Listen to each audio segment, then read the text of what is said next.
evening, everyone. Welcome back once again to Vicious Rants. And of course, I'm your host, your YouTube messiah, and often imitated, never duplicated superstar Tim Vicious. And we are going to be going over Payback was in San Jose, California, Shark Country, even though I'm a flyer, that's neither here nor there. Anyways, overall feel for the show, I gotta tell you, I was actually really impressed because it, in a weird way, it was like, okay, not a whole lot of hype and build was made for it, but what was made for it, it exceeded those expectations, you know? I'm not sure if I'm phrasing it right or wording it right for y'all to understand on what I'm getting at, but if you do, glad on that. If not, sit down, make a pot of coffee. This is going to take a while to learn on how to decipher what the hell I'm saying. Anyways, first things first, for pre-show matchup, Enzo and Cass going up against the good brothers themselves, Gallows and Anderson. Now, right off the bat, I'm surprised more than anything. Enzo, he started off just swinging right at Anderson, went ballistic, started slugging at him, tossed him out the ring, cleared house, and then, but, you know, wound up turning more so into, you know, match started out like that, and then Enzo, he eventually wound up turning into the team punching bag as per the norm for him, and in all honesty, you know, look, I'll give credit where credit's due. Enzo is improving, but still though, he's nowhere near the level I think he should be at, you know, more than anything, and he's more so just there for being a mouthpiece. And for the love of God, can someone please explain to me what is going on with that hair of his? Because if you thought Jeff Hardy's willow thing was weird and thought like he had it was a squirrel's nest up there, friggin' Enzo's looks more like a squirrel's nest than it should. You know, but what the fuck on that? You know? But either way. But yeah, either way, it was alright, you know. Normal kind of pre-show feel for it, but it's glad to see that they're getting that, you know, Gallows and Anderson are getting some action in, you know. And obviously they're going to wind up getting into the title chase again. Just right now, letting the Hardys ride with their stories, riding strong. And not only that, with Balor coming back and then having a match against them, it lays the foundation down for a potential Balor Club versus the Club sort of feud building. You know, it lays the foundation down, just gotta wait and see for that to grow. You know, Cass wound up getting a hot tag in. He wound up clearing house. He was going pretty good. Match wound up coming to an end though when Gallows and Anderson wound up setting up Enzo for the Magic Killer. Cass came in, threw a big giant boot to Gallows. He rolled out, both them rolled out the ring. Next thing you know, Enzo wound up doing a quick roll-up on Anderson and then got the 1, 2, 3. So Cass and Enzo wound up getting the win. They, you know, they stole that, you know, quick, cheap win, you know. But yeah, next matchup, it is now the main show, and we got Chris Jericho going up against KO, Kevin Owens, the face of America, and to all the Smarky McSmarkertons that decided to believe the freaking hype that Dave Meltzer wound up putting out there saying that, oh, Kevin Owens is doing the suit now because he's going to say he's the new face of America and wrestle in a suit. Second bitch. He came out in his normal gear. That's why I swear all the time, don't believe everything you see on the dirt sheets and don't believe everything you hear on them either, especially from that fuckknuckle Meltzer, you know. People make a mountain out of a molehill with anything and everything he says.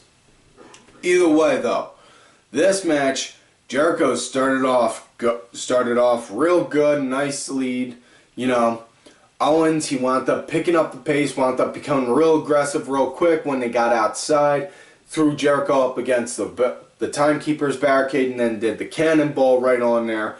You know, and absolutely love seeing these two guys work. They got a lot of good chemistry together, you know. Love seeing it go.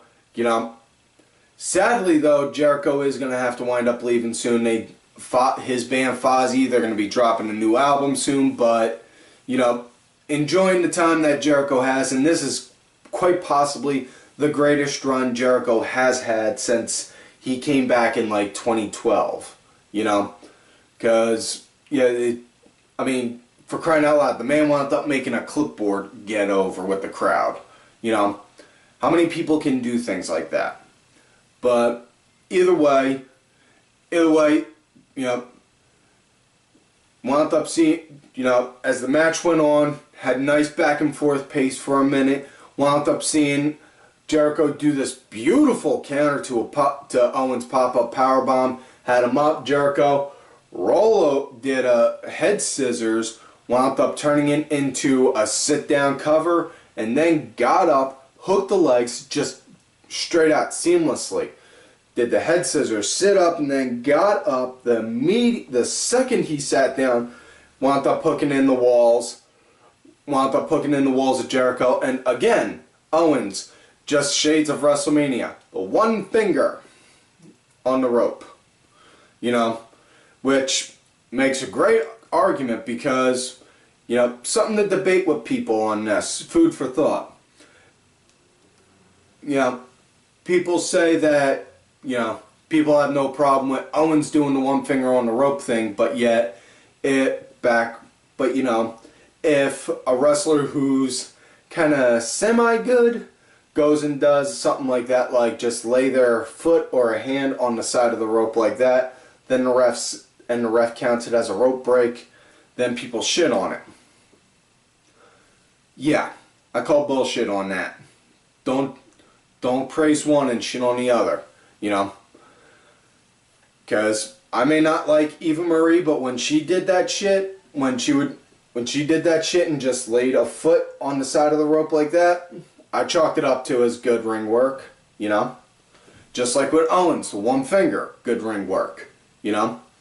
After that though, Jericho, he started targeting that hand, threw Owens outside, wedged his arm with the hand right behind the stairs, wham! Slammed it, wound up catching him right there.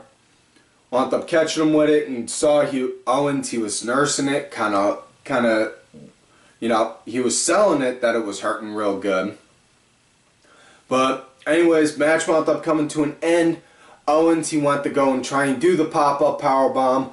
Couldn't because of the hand. Next thing you know, Jericho, he eventually wound up locking in the walls of Jericho and Owens tapped out. So Jericho is now a two-time United States champion. And not only that, I'm not 100% certain on this. So if I am wrong, please make sure to say something in the comments down below or hit me up on my Twitter at TimVicious and let me know. I think this is the first time Jericho has won using the walls of Jericho since his return in like 2012. When he's, you know, I'm not 100%, excuse me, I'm not 100% certain now. I could be wrong, but as best I can remember, he didn't get one like that. Either way though, now we are on to Cruiserweight action. The greatest douche nozzle to ever clog, Austin Aries, going up against the king of the Cruiserweights, Neville. And this was a real good match. This was like, dare I say, it was almost on par with the match that they had at Mania. And this, you know, nice back and forth starting out pace. Neville wound up picking it up and carrying it as it went on, showing more of the aggressor, and definitely love seeing that with Neville, especially with this heel run that he's going with. You know, he is running hot with this, and God, I love seeing him like this because, no lie, as great as Neville was as a face, he is so much more greater as a bad guy, as a heel, man. It's like he just dug right into that and just melded beautifully with it. Now, yeah, very fast-paced matchup. Loved seeing it. Now, I know I shit on Austin Aries, and it's all for good reason, but I will give the man his due. He is a good wrestler, you know. and I bring this up every time, and this is more so for the new viewers, will shit on Aries, but give him credit that he's a good wrestler, but the reason I shit on him is because he's a shitty person. You know? That's my reason. Now, match wound up coming to an end when Aries, he had the last chancery locked in. You can see Neville, he was clawing for the rope, trying to reach it, and actually at one point grabbed the referee's arm to keep himself from tapping, and the ref pulled away. Neville grabbed the ref's arm again, wound up pulling down, pulled the ref down, fumbled, wound up getting a little bit of a ref bump, landed on top of Aries, and then the ref yelled at Neville saying, "You can't do that, you can't do that, I'm an official, ring the bell, it's a DQ." So it was a DQ, so Aries wins via disqualification, but still your Cruiserweight champion, Neville. He avoids that title for another day. Either way, next matchup, we got Sheamus and Cesaro going up against the Hardys now for the tag titles. And this, I will say right off bat, man, the Hardys have got the foundation, not just the foundation, but the framework for the whole broken gimmick being in WWE all set up, man. No lie. All it is just a matter of waiting for someone to pull the trigger to drop it, you know? Waiting for that, pulling the trigger for that gimmick to happen. No lie. This had a nice start with the Hardys. They were in control at first. At Sheamus and Cesaro, they started to pick it up some. Jeff wound up being stuck in there and was the team punching bag.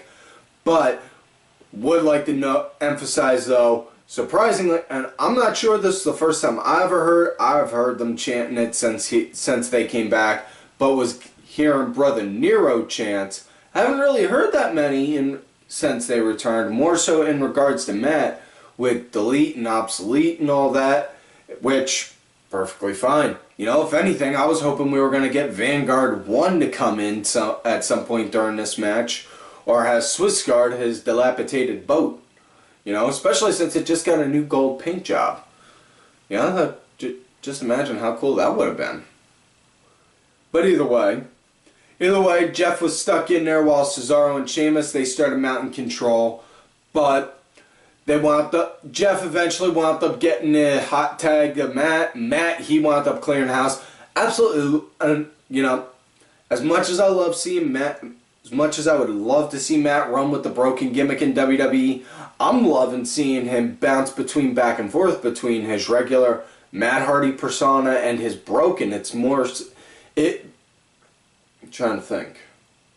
It's kind of like, in a way, seeing somebody who's got like split personality, like seeing which one's taken over.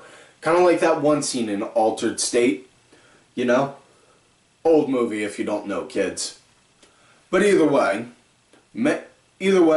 match came to an end when Jeff wound up getting the blind tag in off of Matt. Just as Sheamus wound up pinning Matt, he thought he had him. Next thing you know, Jeff did a swanton on the Sheamus, who was laying down on top of him, on top of Matt, and then Jeff rolled over on top of Sheamus, got the 1, 2, 3. That was that. They wound up winning. Afterwards, Sheamus and Cesaro held to the code of honor, shook their hands, held them up, and then just as the Hardys are celebrating, boom, Sheamus and Cesaro start beating them up. Then a lot of people were questioning and shitting on the idea of making them both go heel because some people were thinking, oh, they finally made Sheamus worth watching, and now all of a sudden they turned him heel. Well, dude, there's nothing saying that you know, wait to see. I emphasize this all the time. Let the story build first. Let it go first to see on where it takes you, and then if it's if it's going sour, feel free to shit on it. But don't shit on the idea of the story just as it's happening, because for all we know, this heel run could wind up making them go white hot, you know? Because, you know, brought it up before on how these guys could be be built like a modern day APA. Honestly, and now that they're heel, there ain't nothing saying that they can't go around going and just slugging people just for the sake of slugging people, and then going and being like, alright, let's go have Sheamus just like it's Cesaro, like, alright, let's go have a pint, fella. You know? Now, either way, next matchup we got Alexa Bliss going up against Bayley in Bayley's hometown of San Jose, might I add. This was a real nice start to it, you know. Like I said, I always look for on how good the tie-ups are right off bat. This is a nice one, so this had a nice start. Bayley, she started out good, you know, real nice and good with Alexa, especially with that through the ring post drop kick on her. You know, I really like seeing that. That takes a lot of work and a lot of athleticism. But once Alexa got started, man, it was like she went ballistic. And I don't even mean like normal like woman wrestler ballistic, like ah! No, I mean like she went batshit crazy. Your ex-girlfriend just saw your current girlfriend kind of crazy ballistic on Bayley, and she was working her. You know, this, you know, wound up seeing some nice back and forth with it. Bayley, she started to mount a small comeback, but thing is, Alexa wound up having Bayley get driven twice into the corner, once via the ring post, the other via a turnbuckle. After that, Alexa Bliss wound up winning. Boom! Hit the DDT. A DDT via Jake Roberts, or yours truly when he was yard-tarding, as some boys like to say. Yes, in case y'all may have forgotten, I was a backyarder, and my finisher was the vicious DDT.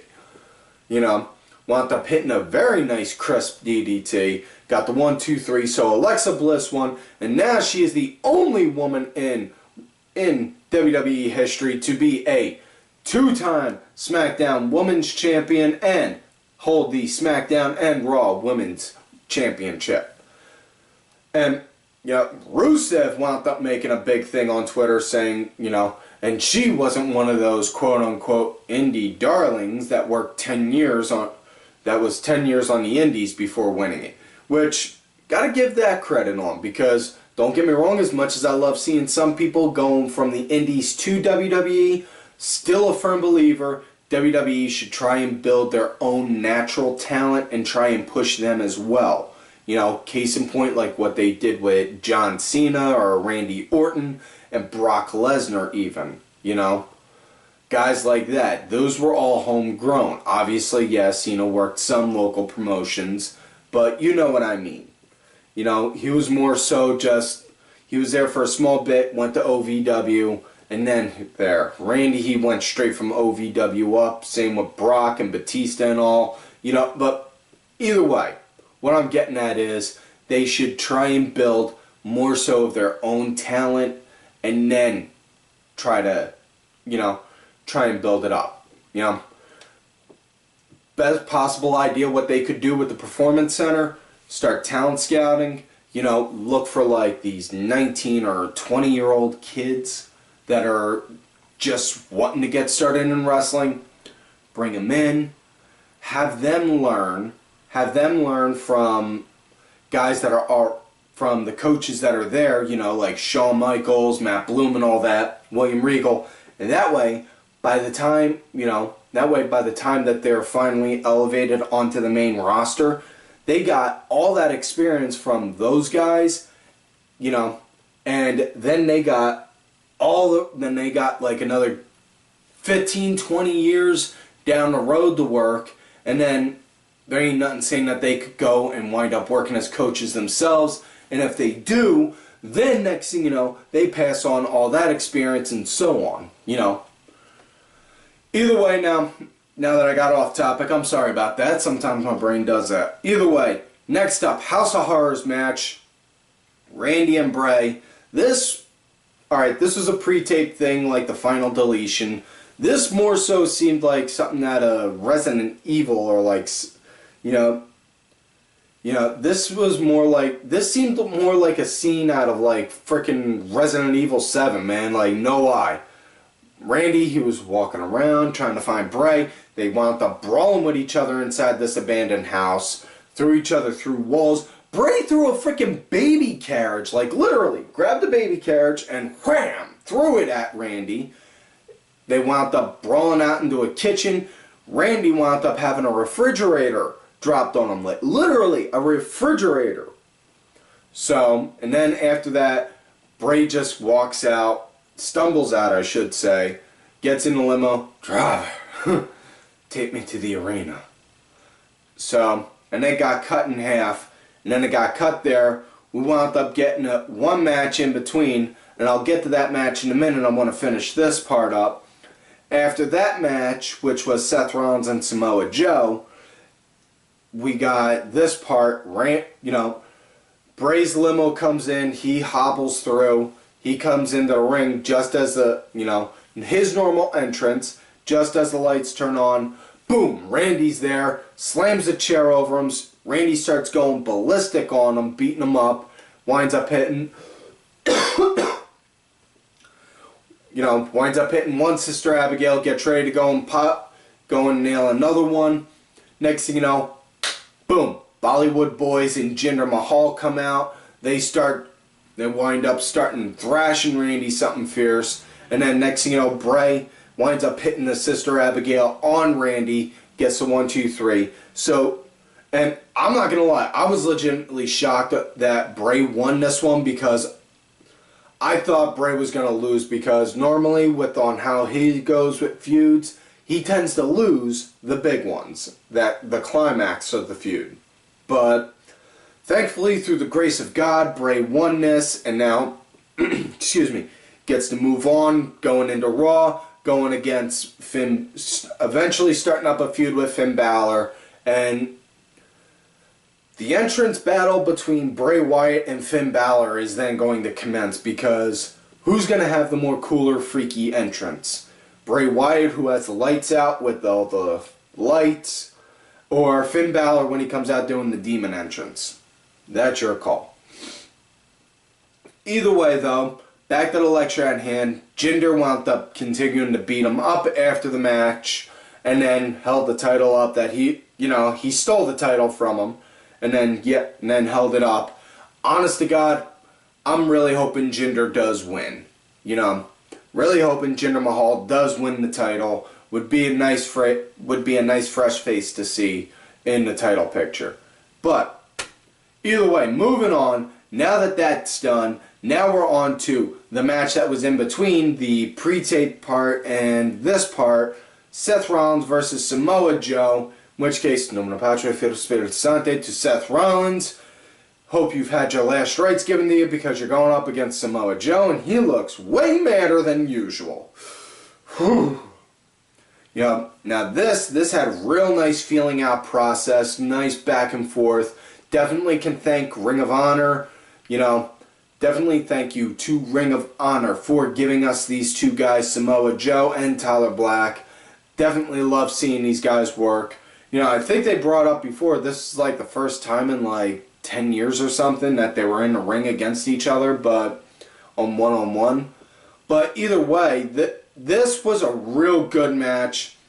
Love seeing on how Joe, he was targeting Seth's leg, but not like in that normal traditional, like line it up against the rope, drop down on it, slam it against the post. No, Joe was actually doing it like he was going for a fight, like he would slug, throw out the shots at Seth, and then go, like, do something like pop in, like, at one point, had a one-legged Boston Crab, then converted it into a Texas Cloverleaf, and it was just great to see in general. Love seeing Joe work. He is very much so a hybrid athlete. For a guy that's like 280-something, I believe they build him as, he moves very quick, very fast, multiple studies, studied Brazilian Judo, he's done MMA training, he's a submission specialist, he can do hybrid high fly, he can do some hybrid moves. Just all in all, Samoa Joe is like a perfect picture of like of what a deadly bad motherfucker is.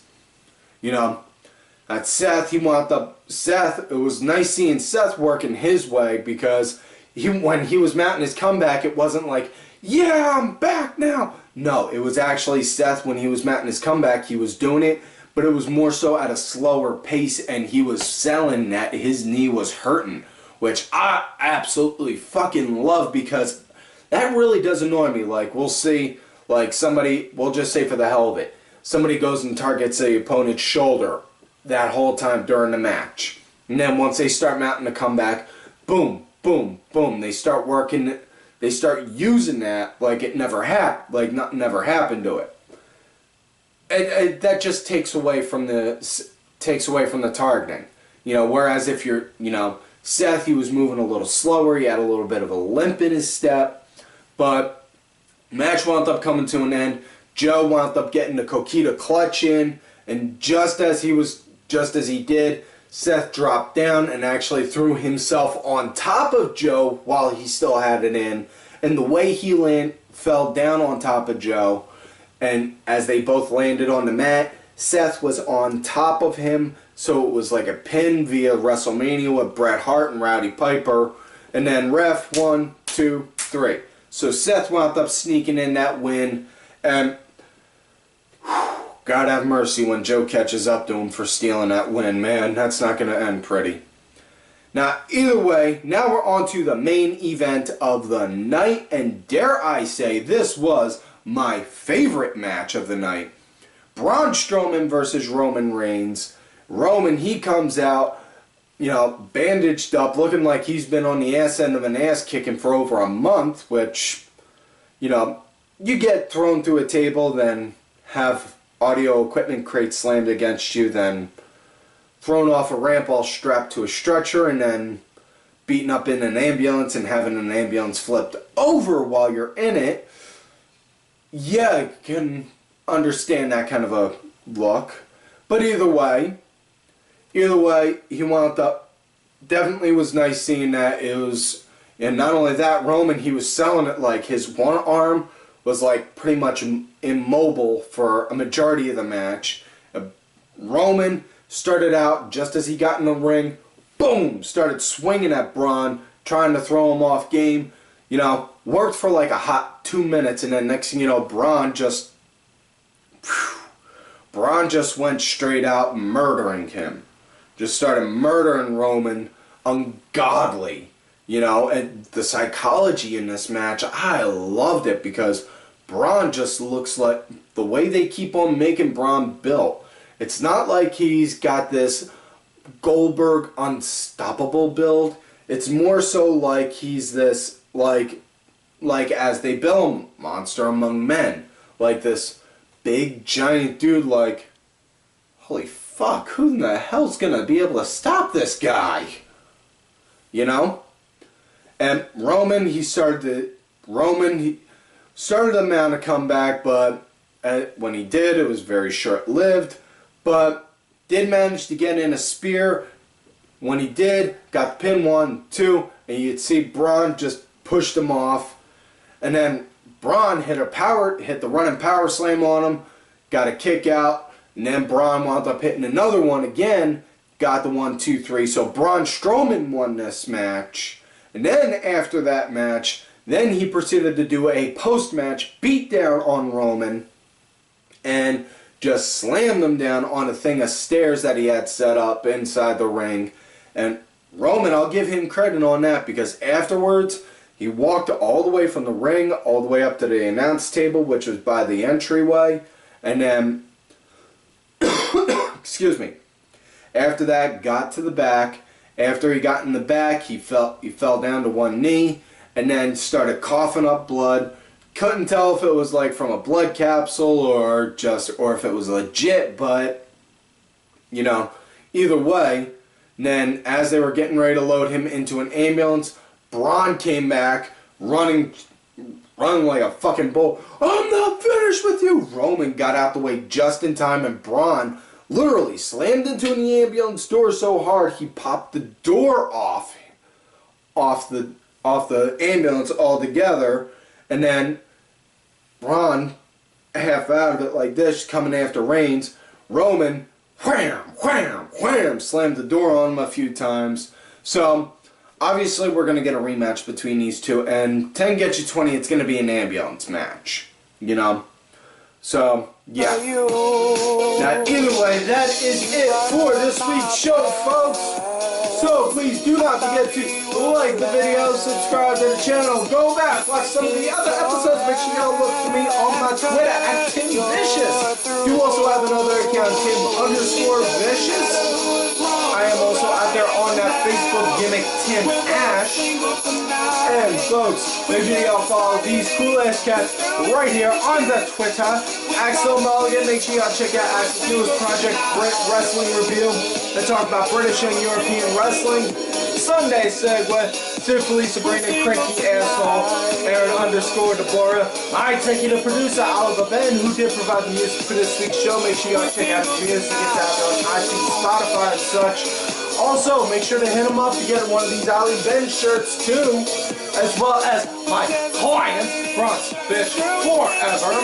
And folks, like I always tell you, you love me great lately.